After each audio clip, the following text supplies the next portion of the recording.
Kinumpirma ni National Capital Region Police Office Chief Police Director Oscar Albayalde sa programang Get It Straight with Daniel Razon na galing mismo sa kanila ang PNP memo na kumalat ngayon sa social media.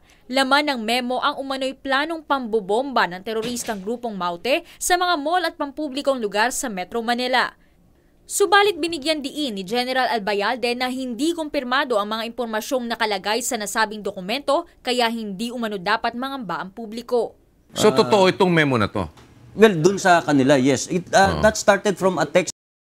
This information that we get are meant for validation. Hindi po confirm yung yung information na yon. Kaya binabayan sa mga lower units for them to validate. Dagdag pa ni Albayalde, regular na proseso ng PNP ang paglalabas ng mga memo tuwing nakakatanggap ng mga impormasyon upang isailalim sa validation. Matagal na kasing ginagawa ito even before ngayon lang kasi yung mga netizens natin, yung mga public natin, talagang masyado ng sa ngayon mga information na ganyan. Nakakakuha ng Oh yes, yung mga ganyan. At it's because of the threat of terrorism kasi. Yes. Samantala, tiniyak ng PNP na nakataas pa rin sa full alert status ang kanilang puwersa sa buong bansa kaya hindi dapat magdulot ng pangamba sa publiko ang mga naglalabasang dokumento sa social media.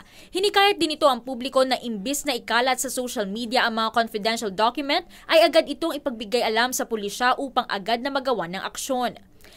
Samantala, ayon naman kay Rodel Castillo, presidente ng Mall Security Management Association of the Philippines, patuloy na naghahanda ang mall security manager sa gitna ng banta. Nakikita natin na yung mga guard natin is unang-una yung mga armed guards na. Yun sa mga highly critical, nag-i-employ na rin sila ng bomb sniffing dog. Sa ngayon, we are ready.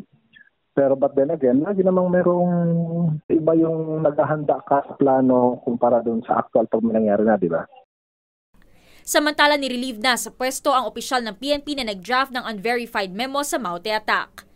Leslie Longbowen, UNTV News and Rescue, Quezon City.